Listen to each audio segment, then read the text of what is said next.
So Ozempic and drugs that are, also of the like Wegovy and things of that nature can be really beneficial for the right patient. I would say this, if you're using it solely for weight loss, you're likely going to notice way more negative than positive. I think it's going to cause a host of issues with digestion for people that could end up being lifelong. And as we're all learning more and more about the gut and the role that it plays, not only within your digestive health and absorption and all that fun stuff, but your mental health and just how it can have such a huge role in your overall inflammation response. Like if you have poor digestion over time, that's going to cause systemic inflammation. So there goes your increase for chronic disease and things of the like again. So we end up with these things like SIBO or gastroparesis, which is even worse. People are ending up with literal paralyzed stomach muscles from this drug. Like that's going to make it really damn hard to see any sort of progress.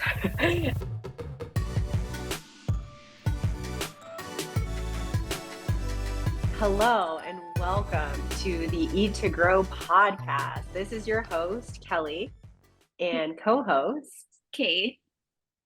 And today we're going to be spilling the tea with you guys. We're really excited to chit chat a little bit about TM's rebrand. We've had some questions come up. Is Kate a TM coach? What is she doing with me? What is the goal here?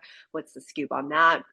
And we have a couple of things that we want to dive into in terms of a new program that we're launching here at TM called Strive 45, which is going to be super freaking cool. So cool. And I also want to talk a little bit about what's it like to work for Justin Mahaley? Is he really as bad as they say on the Reddit threads? I feel as though a lot of people are going to love that. We're going to talk about Ozempic and our thoughts on that in terms of pros, cons, mechanism of action. We'll dive into that a little bit. And if we coach people that utilize weight loss medications like Ozempic and how we navigate that from an ethical standpoint. And we'll also touch base a little bit on Ozempic and bodybuilding as well. So to dive right in, Kate, what are you doing with TM? Why are you here? I am on the team. I'm officially Kelly's mentee, which is so cool. And I'm so grateful for the opportunity to have all of this just come to me. And it's just so amazing.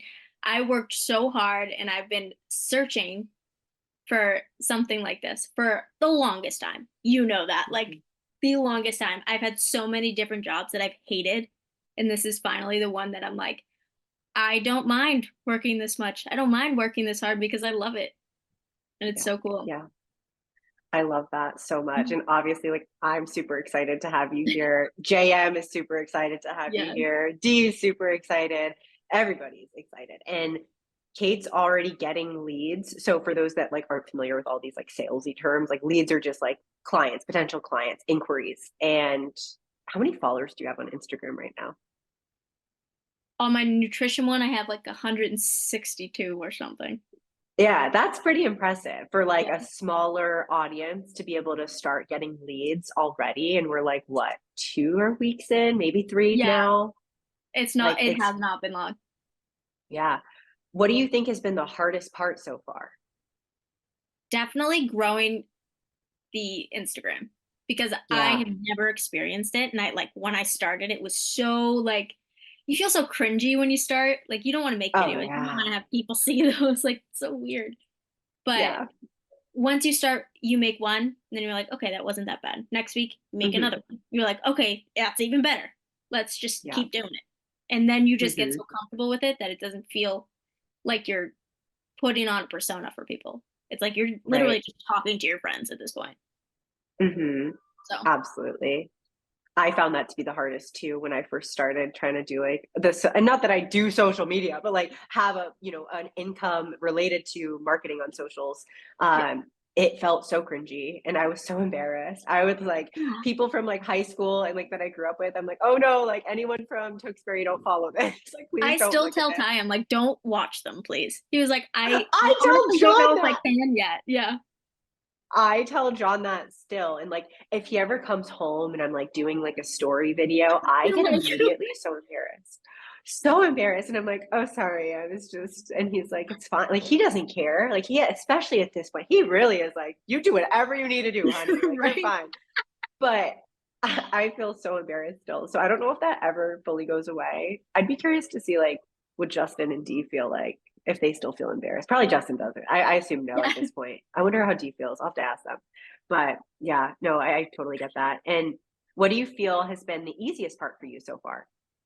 On like talking to, honestly, connecting with you guys, like connecting as Yeah, with the coaches has been just such an easy transition for me. It's like that's good. obviously I knew you, but when I went in, I didn't know Right. anyone else. Right. So that first Zoom call was, I was like sitting there, and then everyone started talking, and then it just gets more casual throughout the meeting. I'm like, oh, okay. Like, all right, I can like Hmm. chime in. I'm able to chime in Yes. now, like all these things. So that's Yeah. definitely yes. Good. I'm glad that you're feeling like comfortable, like with the other staff, with the other coaches, and like Yeah. just feel welcome, hopefully. I hope. Very, So that's very. good. Good, good, good. That's what we always want. So that's really great. Very excited for what's to come. And Kate, who is your ideal client right now that you want to work with? My ideal client's definitely someone who's either struggling to keep that recovery going in eating disorders, Yeah. or has recovered and wants to keep that train going. Hmm. Another one is GI issues. I also Hmm. suffer from this, so it's so easy for me to relate to that and like try Hmm. to help people fix that. Yep. And definitely like hormonal health, all these things. I just want people in intuitive eating. I just want people to like feel Yeah. good in their body. I just want you Hmm. to be happy. That's all I've ever Yeah. wanted for people. So I I feel love like that. that's a good those are good parameters for who my ideal client would be, I would say. Cool. I love that. Would you mind sharing the digestive issues that you've struggled with previously and currently do at times? Yeah, so I have IBS Hmm. girly. Love that. I just girly with And stomach issues. I've never known how many girls have IBS. Like, yeah, you joke about it, but like there's a Hmm. lot. There's a lot. Even if Yes. it's undiagnosed, if you're telling me your symptoms, I'm like, oh, you definitely have it. I'm like, I know what it is, and you definitely have that. And it's Hmm. so crazy that people like will suffer from this like throughout their entire life and not know what it is. Because they're like, oh, all Yeah. girls feel like that. I'm like, no, we shouldn't have to. Hmm. So, Absolutely. And it's more common in women to have IBS versus men. yep. And I'd be curious, do you have any thoughts on why you think that might be? This is all hypothesis. There's no like exact answer on this yet. I honestly don't know. I feel like I don't know. I really Yeah. don't. Do you have any thoughts on it? I feel like my thought, this is all hypothesis, is the stress that women deal with. I feel like not to say Yeah, that could guys be. don't deal with stress, but I think women in general, like we're mothers, we're usually also working, sometimes also the breadwinner at home. There's also a lot more pressure from society, I feel like for women to look a certain way and like be this perfect human.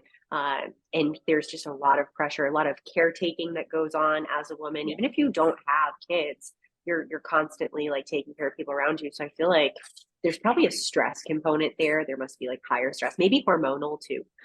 Where we have Could more be. estrogen, Yeah. there could be something there that would actually kind of make sense. So, like if somebody's leaning more estrogen dominant, that also slows down your digestion quite a bit.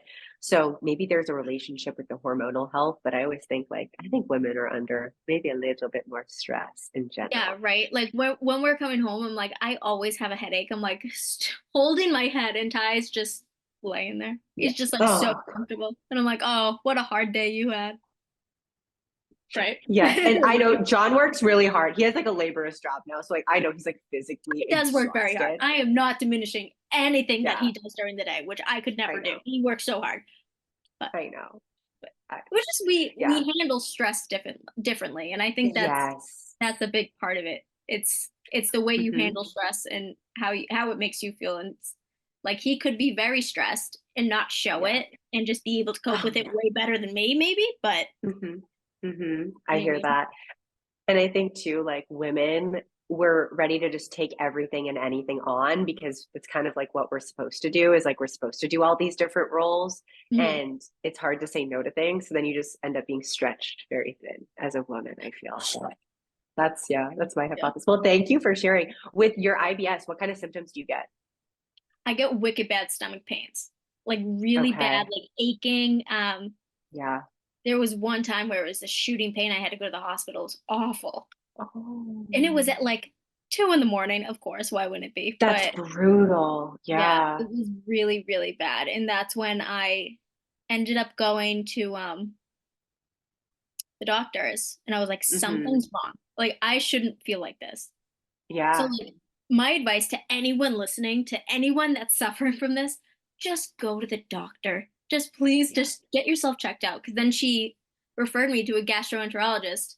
I went and Yeah. she was like, yeah, yeah, you definitely need to have that. You definitely have that. So it was almost like that stress of not knowing.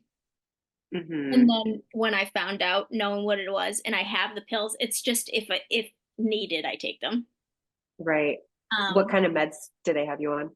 I would have to check. I don't even know what it is. That's okay. Yeah, no, that's okay. Because you don't use them very often. So you're probably like, "Ah, I No. just use them as So needed." that's the thing. It's like I know I have it, so that stress went down. So it's not flaring up Yeah. as much. I hear that. Do you feel like your IBS diagnosis was around a high stress time in your life too? Or no? Definitely. That was when I was Yeah. working 3 jobs. Oh, well, yeah, that's pretty freaking stressful. Yeah. So I think there's a huge There's gotta relationship be a there. It's like chicken or connection. the egg, though. Is it like the stress first, the IBS? I think it's stress first, but yeah, that's interesting. Well, that's good. Yeah. So for anyone looking for coaching with Kate, she is accepting clients right now. We're also going to be launching this incredible program called Strive 45 where you're going to be able to get in at a low ticket offering. I believe it's $97 with a potential add on fee of like $40 or $50 for custom nutrition. Everybody will get some sort of general intuitive eating guidelines that I've developed. But if you want to have customized nutrition, whether it's macros, meal plan, or just even more customized approach with intuitive eating, you can work with Kate for an additional fee, very affordable, way lower ticket pricing than what we typically have here at TM. And you can kind of get a taste of what it's going to be like to work with a coach such as Kate. And there's going to be workouts available. There's going to be a ton of community here, which is going to be so freaking fun.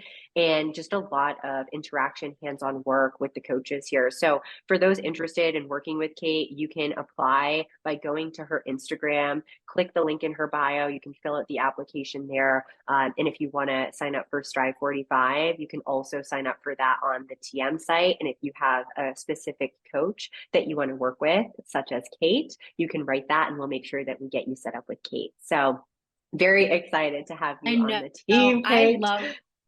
I'm so excited to be part of something so like new and exciting and just so big that it's going to impact so many people and it's going to be such a good like intro to people who don't know if Yes, coaching's for them. Like if you don't know, try it out. It's right. only 45 days, but what else are you going to do with Yeah. 45 days? Like try it. Hmm. Yeah. The 45 days are going to pass whether you give it a try or not. Yeah, So might as right. well try it. Yes, yes. Awesome. I freaking love it. Super excited for what's to come there. And we'll definitely keep you guys posted on Kate's availability for taking on clients, things of that nature within our pods and Insta and all that fun stuff. So love it. Uh, so one thing I wanted to address here is like, why did Team Mahaley rebrand to Together More Fit?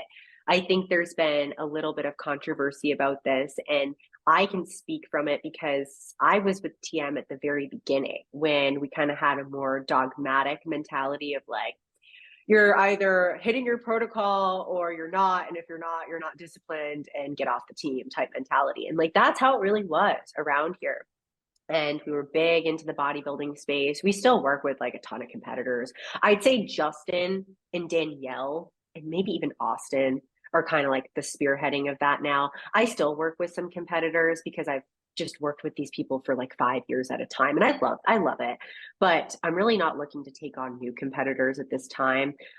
Just because the direction I'm headed as a professional is different. Like my skill set is better used elsewhere. But Mhm. I think Team Mahaley was very, very intense. And we're still intense over here. Like training's so intense. Like the expectations are still high. Like we still want you Yeah, to push yourself. absolutely. But I But think it's just a together, different, you transitioned. People transition. yeah, yeah, it's an involvement of the team. It's an involvement of the staff, and where they're headed and what their goals are for impact now. And what's been really cool is to see Justin's evolution and mine as well, but Justin's evolution to coming around to what intuitive eating is and him practicing that with his clients. I don't think Justin 5 years ago would have been open to that. And what's really cool is like hearing him use that with people who are literally 2 weeks out from a show. He was telling me about Yeah. one client he had. He's like, yeah, I gave him an intuitive eating day and it's going great. And it's like, Oh, so awesome. really cool. So like it's really cool to see his openness to some of the things that I've been able to learn in school and like bring into the space. And we really just want to foster greater community. We want this to be a safe space for anybody and everybody that wants to be a part of this team. And it's so much more than just winning as many shows as we can, being the highest level of bodybuilding competitiveness that we can. It's always been about impact, but I would say that messaging and that goal is stronger than ever. And I think it's because of the people that we now have on the team, like the new coaches that we have, including Kate, like the the methodology of which we're coaching is different. The way that we're catering to mental health is so much different now on the team. Um, we're just truly a different brand. And that's why we wanted to rebrand from Team Mahaley to Together More. And the reasoning we named it Together More is because we want people to be together more. We want to facilitate a greater community because a lot of people that either want to change their lifestyle, maybe they're recovering from an eating disorder, maybe they have an active eating disorder, maybe they, just feel like they don't have anywhere that they can fit. They don't have that community, they don't have that support within their family, those immediate relationships. Our goal and our hope is that they can come to this team and they get that support with their one-on-one coach, but also amongst the teammates. And I think that's what makes it really special here is it's like, yes, the coaches are great and very talented at what they do, but the community of the people that are here, the other athletes, the other clients, they make it what it is and they make it really special. So we're really excited about the rebrand. It's been a couple months now. We did this, I think January was like officially the Yeah, it's rebrand been because a while. we've been talking Not a about it since while, like not like years. November. Yeah, yeah. So it's like now it's what, May, 5 months. I can't even believe it's like 5 months into the I year. I feel know, like it it's was so just crazy. January. But so that's kind of why there's been a rebrand. And I'd say a lot of the methodology behind coaching has changed in a really positive way. We've all grown and it's been really cool to see. Um, so I recently had a business call about 2 weeks ago. And I now have a partnership with a really wonderful training facility and physical therapy facility in Massachusetts. But since obviously I work with TM, everything needs to go through TM and Justin. And uh, there were definitely some things that were maybe brought up from the Reddits. And I think Reddit has been a really toxic place when it comes to TM and when it comes to Justin specifically. And I hate that because I think a lot of what's said on the Reddit forums is a bunch of hoopla for a lot of it. Like it's not really Well, even true. It's a lot of speculation. And I don't go on there. I've been on Reddit twice and that was it for me. I was like, this is a very toxic and I sad literally place. just downloaded it today to like just Yeah. look. And I'm Yeah. like, And oh my God. like I think a lot of people have said to even myself at times, like, why do you still work for Justin? And I am here to, he's never, I don't even know how he's going to like me talking about this, to be honest. Yeah. But working for Justin was one of the best decisions I ever made. And I feel like he is often seen as this like bad guy in many lights, when in reality, he has done so much good for myself and so much good for other people. And I'm like, that's not ever highlighted. It's always the bad stuff. It's always the drama stuff. And I think to know that Justin gave me an opportunity back in 2019 that literally changed my life. Like, I shouldn't be living the way that I'm living right now, being a dietitian. I've exceeded expectations heavily because of Justin. And if it wasn't because of Justin, I wouldn't be in this position. I wouldn't have financial stability. I wouldn't be able to do the things that I'm doing and have the impact that I'm having. And he goes so hard for his people. He goes so hard for this team. The amount of money and time this man invests in this business to make it great for not himself anymore, but for his coaches, for his staff, for the clients that come here it's unimaginable. And I'm not going to say numbers, but let me tell you, blood, sweat, and tears have gone into what TM is and what it's continuing to become. And he has been so good to me, like so good to me. I've only had positive experience with him and working for him as a fellow colleague, also as a client, also as a friend. He's truly one of the best. And I really mean that. He wrote my letter of recommendation to get me into grad school. Like he's been able to do a lot of great things. Yeah. He wrote my letter of recommendation. Like, he's a real boss. Like, he's a real boss. He's a real like point of contact. And he's done so much good. And I just wanted to highlight that because I think that the Reddit forums are a really nasty and sad place to be. Again, I don't go on there. I've just heard the things. I heard it through the grapevine. And it just disgusts me that people would even take that as a literal piece of information. So I wanted to address that because I feel like he needs to be highlighted in a positive light. And I wanted to be able to do that on my podcast. And just the opportunities he continues to give people is not always seen online, but behind the scenes, it's really incredible. And Kate, what do you think about Justin so far working for him? Let me just say, within the past 2 weeks, I feel like I am like just so accepted by him and so just the gratitude I feel for him being my boss within just these past 2 weeks. I've never had a boss like this. I swear to you. I swear. I've never had a boss that cared about me so much and cared about how I'm doing so much. And just the community that all Together More is just so amazing. And then to go back to the Reddit thing, I saw like them saying, "Oh, going from Team Haley to Together More, like that's a move that people do, blah blah blah." And it's like, no. Do you ever think about like people's mindsets changing to like where they are now? Like, you don't think that we transitioned into this because it was more in alignment with what we're thinking now? We thought that, oh, we're losing money. And no, that actually wasn't the case. Like, no, exactly. That's what they're saying. They're like, this is a tactic because they're losing money. Oh, that's funny. Like, where the fuck are you getting this information from? I'm gonna tell everybody right here. No one was losing any money. It was actually initially when we made this transition, we did lose money because guess what? People were like, what the hell are they doing? Yeah. And it was a little nerve-wracking when we decided to make this decision because Team Mahaley was so grounded in the industry for this one way of things. And I remember us having these conversations of like, well, we're going to go for it because this is what feels right to us. And I think people need to realize when Justin started this business, he was like in his early 20s. Yeah. If you don't evolve from your early 20s to your 30s, what the hell are you doing? Take a look in the mirror. That's it, dude. And it's like, even myself, it's only been 5 years and I'm like a totally different person than I was 5 years ago. Absolutely. And to think that people can't evolve and change and grow is just like, that's funny. You must not be growing as a person if that's your mentality. You must not have that mentality to like feel like you need to evolve from when you were 16. Look at back at when you were 16 and look at yourself now. Do you think you're still the same person? Right, and you're probably not. Yeah. Like, hopefully Let's hope you're not. I really hope you're not. Right. So it's like, it's funny. It's that's what I mean. It's like the speculation on there. That's why I don't go on there. I'm a very sensitive person. So if anybody says anything, like I will say this, if anyone wants to be mean to me, if you do, just know that I will take it to heart and it will really hurt my feelings. So be careful what you say.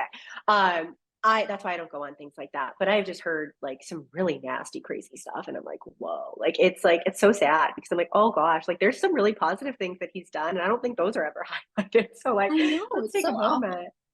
It It's is like Reddit crazy. is So totally just a dumpster for all negativity. And it's like, why is this even a yeah, thing? Why do we have this? right. Just so people control other people? Wow. Literally. Just yeah, Literally. it's sad. It is really sad. So there's the tea, there's the drama. I'm gonna There's leave it at that. But that's that. And we love him. And he's a great guy, great boss, and he's doing a lot of good stuff. So don't always believe what you see on Reddit as a source, a credible source. Uh, very cool. I think that kind of goes without saying, but I guess you need to say that nowadays. But Honestly, might as well just say it so people yeah. understand. hmm Let's talk about Ozempic because I hate Ozempic, and I know a lot of people know this, but I hate Ozempic. So let's just keep spilling the tea on this. Uh, so Kate, how do you feel about Ozempic? Like, what I think I can guess your thoughts, but let's have your thoughts be brought in here. What do you feel about Ozempic? I think Ozempic should only be used for people who are pre-diabetic and type 2 diabetes. I think Yeah. that should be the only, you should not be able to get permission to use it by your doctor Mhm. if you don't qualify for it Yeah. because it is not meant for you. It is meant for people that have other things going on. Yeah. And it's just why? hmm Just because it I works for think, someone else that has different parameters and different things going on in their body, why do you think you should be able to have that too? You know what I mean? yeah, I think it's truthfully become a fad diet. Like I kind of said that on our first episode. Like 1000. it's like a fad diet right now, which is Mhm. scary because it is a strong medication. Uh, so I wanted to give a little bit of like mechanism of action. Like, what does Ozempic do? Like, how does it do the things that it's doing for people? So it's a GLP-1 agonist. So it works on your GLP-1 receptors. GLP-1 is a hormone that is secreted from the small intestine when food enters. And we already have GLP-1, but when you take something like Ozempic, it's going to have a greater impact hormonally. So GLP-1 is going to delay digestion. It's going to increase the insulin secretion. So these two mechanisms right here help a ton with that blood sugar regulation. But there's also an effect on glucagon. Glucagon is a catabolic hormone that actually secretes glucose into the blood. It signals that it's from the liver. So when you're in a fasting state, glucagon is released to help you maintain healthy blood sugar levels. So for somebody that's diabetic or pre-diabetic that's having a lot of difficulty maybe maneuvering lifestyle and isn't able to control it, this is why the drug is actually a really helpful tool for those people because it's going to help them to manage their blood sugar. And managing your blood sugar is really important for overall health and reducing the risk of chronic diseases like cardiovascular disease, just having systemic inflammation, stroke, metabolic syndrome, things of that nature. And what falls under metabolic syndrome is going to be that cardiovascular disease, but also non alcoholic fatty liver disease, which can cause a host of issues because you have a bunch of visceral fat that then continues to grow on the organ. And very similar to an alcoholic, you end up with the same issues. It's just coming from a different place. So Ozempic and drugs that are, also of the like Wegovy and things of that nature can be really beneficial for the right patient. I would say this, if you're using it solely for weight loss, you're likely going to notice way more negative than positive. I know like that we live in a society where immediate gratification is all we know now, like on our phone, like I can send a message right away and phone covers so cute. And you can, get anything you want on Amazon at the touch of a button and it'll be here at your doorstep in like 8 hours. Like we live in a society where we've been really programmed to Just think that quick that's how fixes. everything. Just Exactly. quick fixes. And with Ozempic, there's a lot of negatives that are coming out in the media, but also in the research.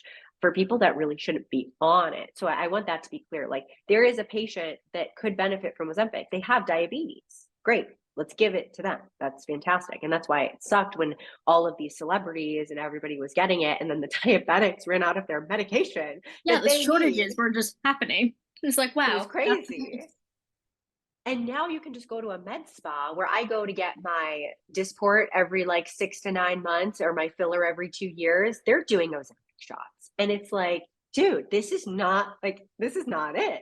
And I love that business. Like, and I'm still gonna go there. I'm still gonna go there. But like, it's just like, wow, like we're really thinking this as like a just like a fun treatment. It's just a fun treatment when there's a lot of, pros and cons to it. Um, so with my beef with it is from a few different angles. I think it's going to cause a host of issues with digestion for people that could end up being lifelong. And as we're all learning more and more about the gut and the role that it plays, not only within your digestive health and absorption and all that fun stuff, but your mental health, and just how it can have such a huge role in your overall inflammation response. Like, if you have poor digestion over time, that's going to cause systemic inflammation. So there goes your increase for chronic disease and things of the like again. So we end up with these things like SIBO or gastroparesis, which is even worse. Uh, People are ending up with literal paralyzed stomach muscles from this drug. That's not going to be something they can really revert. Maybe, yeah. Actually, if you're paralyzed, I don't think prokinetics work. I'd have to double check myself on that. But like, you don't want to end up in a situation where you take this for weight loss and then you end up with a paralyzed stomach for the rest of your life. Like, that's going to make it really damn hard to see any sort of progress. And I also argue too, like, with the way that Ozempic's being prescribed, kind of, I would say, willy-nilly. And I know people that have had eating disorders or active eating disorders that get prescribed Ozempic. Dude, That's a that is huge. going to make it so much worse. Like, There what are we was thinking? there was some articles on it that were, I just kept seeing like how Ozempic can help your eating disorder and how Ozempic's gonna fix your eating disorder and all these things. I'm like, this is just the complete opposite of what's going to happen. I don't understand why. Like, I don't get it. It may help for a month, but then Yeah. you're gonna go back and it's gonna be 10 times fucking worse. So It's so much worse. And with the whole binge eating, and honestly, it'll like, yes, it'll help aid in restriction very easily because of that delayed gastric emptying and the way that it messes with your glucagon and things of that nature. Your appetite is trash, absolute trash. Some people are vomiting, like they can't even keep food down, and they'll have to get wicked their nausea. dosages manipulated. And so if we think about that, it could cause and contribute to anorexia. It could also contribute to purging, because if you're vomiting or you feel like you need to vomit, no better excuse to make yourself puke or, have that be a part of your life. And then binge eating, when you come off of it, has been really notable. And I don't know how you feel about working with people on Ozempic, but I do have a couple of clients who came to me on Ozempic already. And this is where I have this internal struggle as a dietitian, because I don't want to like shame the client for being on it. I always try to have a good conversation, like educating them and being like, here's the pros and the cons, which the pros to me are very minimal, especially if you're going to be working with the dietitian very closely. Like, you don't need to be on that. The cons are just so outstanding. And the risk for binge eating disorder after you diet in general is already high. Yeah. Now let's add something that's been totally suppressing your appetite, suppressing your metabolism because you can barely eat more than 1,000 calories. And then we also add in the wonky ass digestion that you're going to have. So you're going to be binge eating a ton of volume of food for a stomach that is not working properly. And now you're bogging down digestion. You're going to be feeling worse and your metabolism's slower. So you're in a nice recipe for tons of body fat regain after that phase with Ozempic. And those psychological impacts don't stop once you gain that weight back. It takes time. And I think people don't understand that, yes, in the short term, it sounds very promising. It sounds very, very great. but the long term is going to be horrendous for most people. Now, I'm not saying every person, of course, there will be an outlier that does just fine. They feel great. They're happy. They maintain their weight loss. I'm happy for them. But that percentage is so minuscule. And I've already seen it with clients that I've been able to get come off of Ozempic, immediately start binge eating. Yeah. Immediately. And that's actually why they hired me, is like they want to get off or they're not sure if they should stay on and they need guidance when they come off. So like I'll work with people on it, but I will always try to promote them coming off of it. And my thought is, even if they won't come off of it during our time together, I can be there for the time period when they do decide to come off, because there will be a day, and I can provide some sort of support. But I've been very lucky that I've been able to try to have conducive conversations about getting off of it, and it seems to work. How do you feel about it in terms of coaching I people on Ozempic? I think I would feel the same exact way. I think I'd try to not push them, like make them get off of it for me to start coaching them, Yeah, but I think I would definitely advocate for them to let's wean ourselves, not wean ourselves off, but like let's get yeah, to a point where we can get ourselves off. And that's when you're going to need me the most. That's when I'm going to yeah, be there for you. yeah, So yeah, you think almost exactly. in their head, it's like once I get off Ozempic, food's going to be there for me. So I can eat this food and it's Mhm. going to give me comfort and everything. So I'm basically replacing that. I'm replacing the food and saying, okay, so this is what we're going to do. We have to have a plan here because if you Mhm. don't have a plan, it's going to be really extremely hard for you to navigate this by yourself. Yeah, yeah. Having a plan is really important. And I actually got into a little debacle with a doctor on Instagram in Justin's comments a couple of months ago. And it was a very professional debacle. I want to say that. I was very kind the way that I was coming on, and she was very kind to me. We were not like arguing. Not to toot my own horn, but I won that. I won that conversation because I brought up the eating disorder component, which a lot of doctors, and it's not to their fault, they just don't receive the level of training that I believe that they should in their general education about it. And I think I was able to bring a new perspective to her, and I think she appreciated that. Like I said, it was actually it was a very professional conversation. And I could also see her side of things, like, well, there will be some people that really need this because they aren't able to make lifestyle changes. And what if their life depends on it? I understand that as well. Again, Yeah. uncontrolled diabetes is different. I also would argue they just haven't found the right approach, because everybody thinks they need to be very extreme with their nutrition and their exercise to see any sort of improvement in their blood sugar. And in reality, you can actually see a lot of improvement just by exercising regularly. Even if you don't change your nutrition, you can see a big difference. One of the most impactful things you can do is just exercise when you have diabetes or pre-diabetes. I did a lit review on that in 2019. It was like actually really fun to see like which form of exercise was best at lowering blood sugar. Strength Oh, that's cool. training and cardio was like it. And then you even saw positive impact from yoga too, uh, from that stress management component, I believe. So That's it was pretty insane. cool. But yeah, so I think with the popularity of Ozempic being like a lot of the celebrities are using it. I bet they've been using that in Hollywood probably for years before we even knew about it as like normal people. Um, but now that we talked a little bit about this too, like there are influencers promoting Ozempic, and it's like, what are we doing? What are we doing? Like go make money I doing something feel like else. I feel like it's a paycheck for them. It It's is, it's yeah. all about the paycheck. And it's like this is where they're gonna get money because they know that this is such a trendy Right. Hmm. diet, if you want to even call it that, um, that they're gonna do anything just to get that money. It's like, oh, Hmm. Ozempic is the biggest thing out there right now. Why don't I do that? So I get my face out there. Right. So and there's no usually, I should say usually, because I don't know what they're thinking or what their education is, but usually there's no education behind that when you're promoting something like that as someone Hmm. who's not in the medical industry or like any type of nutrition or any type of background like that, like you're promoted as an influencer and there's no education that's backing that up. Yeah. Yeah. I think there probably is a lack of knowledge on their part. They probably don't mean to promote it maliciously. I'd like to Yes, think, absolutely. knowing like the pros and cons of it all, but it's like we shouldn't have influencers promoting medication. Medication should not even be promoted online, in my opinion.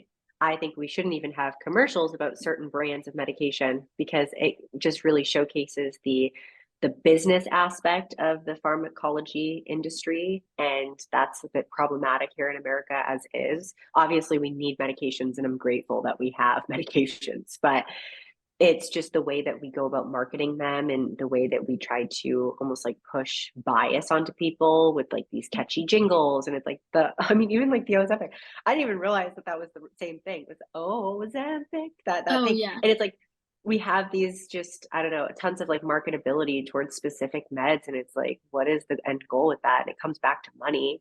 And it's like, we're hurting people in the pursuit of money in our healthcare industry. It's really wrong. The And it's like, healthcare system is it is. absolutely. It really is. Like, there's a lot of great things about it, and we have some really great practitioners, obviously, in the system. And I believe that most people that get into the medical industry, they go into it with a really good heart and they want to like make a positive impact. It's just the structure of the medical industry is corrupt at the end of the day. And it's not the people or like the actual doctors or the actual dietitians or the actual NPs or anything like that. It's like just the structure, the hierarchy, the business The model entire of the system hospitals yeah, is absolutely. so messed up. And like, I, you probably had to take a class on that at some point. I I think did. I probably took at Merrimack. healthcare systems Yeah. in at Merrimack, which was so interesting, but it was very it Yeah. learning the healthcare system in like the ins and outs of it Yeah. is also one of the hardest things I've ever It's taken as a confusing. class. It It's is. so confusing. And then you're like, what's an Mm-hmm. HMO? What's PPO? What's this? What's that? Why do you think? And it was almost like a lecture Yeah. almost. So it was the the professor would ask a question and say, um, like, do you think healthcare should be free for all of US? Mm-hmm. And you'd have some people say yes, obviously, and then some people say no. But the pros and cons were weighed out, and it's honestly like it's totally an ethics thing. Like there's such an ethical component to it, Mm-hmm. and I think that we struggle as with that as a country Yeah. to agree on. So then we Mm-hmm. can't change it. It's been like this for a really long time, and I think to like there's so many sides to the country that have such a belief in which direction we should go in, Mm-hmm. and we just can't decide on one because there's so many sides and it's so hard.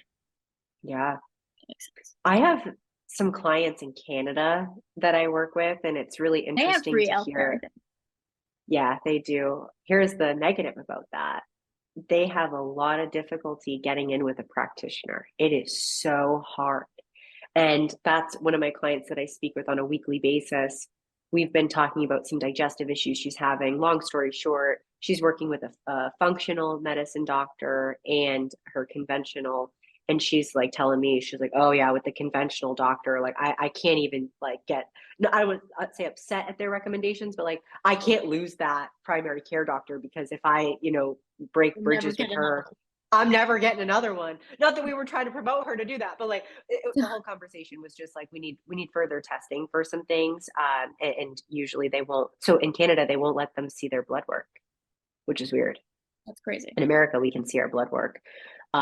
So like just little things like that. So like I think every healthcare system could probably use a little bit of work, but really what's been pissing me off lately is the Ozempic stuff, but also, and I could talk about this for a whole nother separate episode, which maybe we should do, is the new pediatric weight loss guidelines that are now available. They came out, I think, this time last year. Mhm. They have now approved weight loss medications for children. Ozempic. Kids can use Ozempic. Yeah. Wow.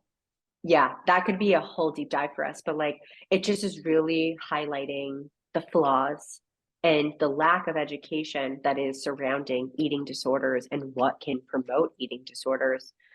And it's just, it infuriates me because so many people deal with some sort of eating disorder, disordered eating, and it's the second cause of mortality that we have, Absolutely. next to opioid overdose when it comes to mental health related issues. So it's like you're swapping out one illness for another. And we shouldn't be doing that. We should find some middle ground with it. And like, how can we use these medications and leverage them in a very healthy way? We don't need to give it to somebody that needs to lose 15 pounds for summer or wants Yeah. to, not has to, wants to, not has to. And it's like, they shouldn't be given the okay to take that medication. It's just crazy. It's crazy. So one last thing I wanted to touch on is Ozempic in bodybuilding, like semaglutide. So I know some coaches are using this. I know one coach in the industry uses it with every single one of his clients. And he's a really good coach when it comes to results, when it comes to his health knowledge. I think that also just highlights another gap of the knowledge of eating disorders in this space as well, in the bodybuilding space, the fitness space, and understanding that you're walking a really fine line with things when you start bringing in a medication like that. And there's also the caveat though, if you're taking tren, why not Ozempic?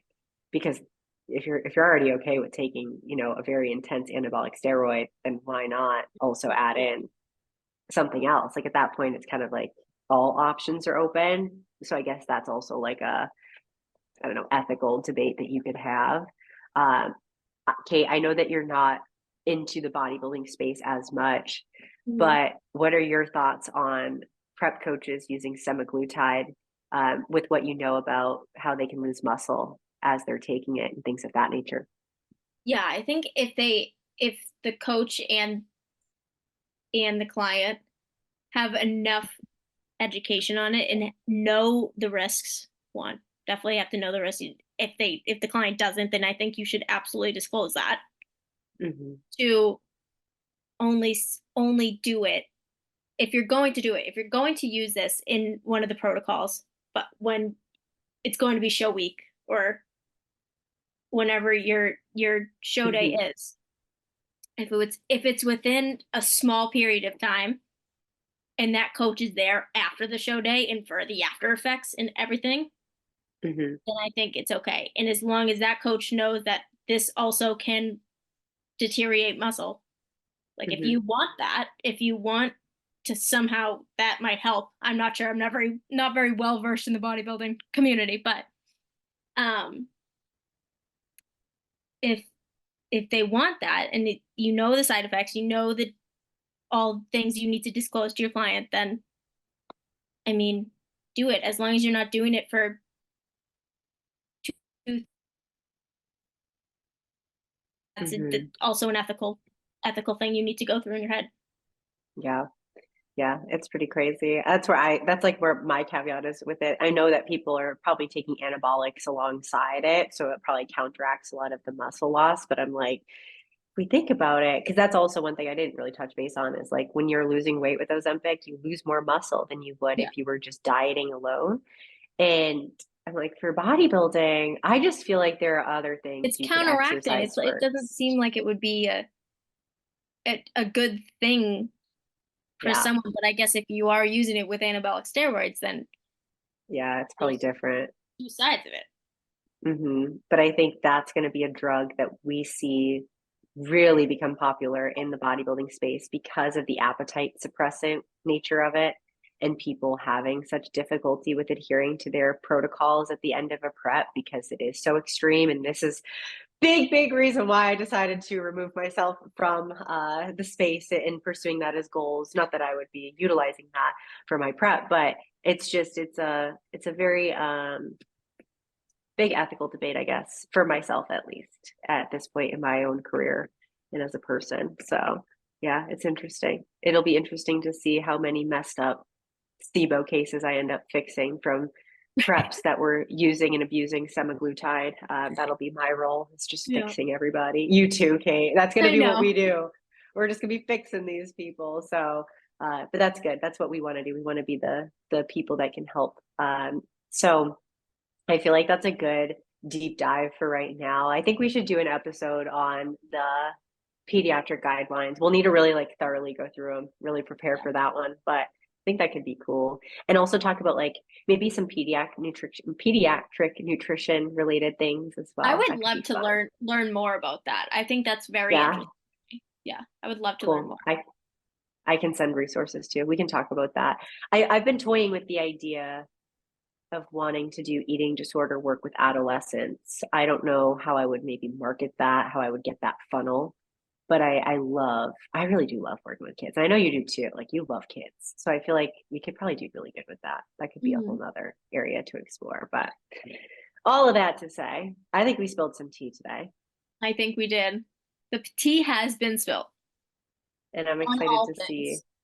yeah, I'm excited to see the response to that. But I'm super excited for you to hang out with your sister this weekend. Thank you for doing the podcast, even though you're super busy. Of course. I always make time for you, Kelly. Yes, I love you. All Oh, right. let me just do Cool. a little plug. This is Yeah. the ISO Pure um, protein powder that uses water and it's tropical punch and it's really good.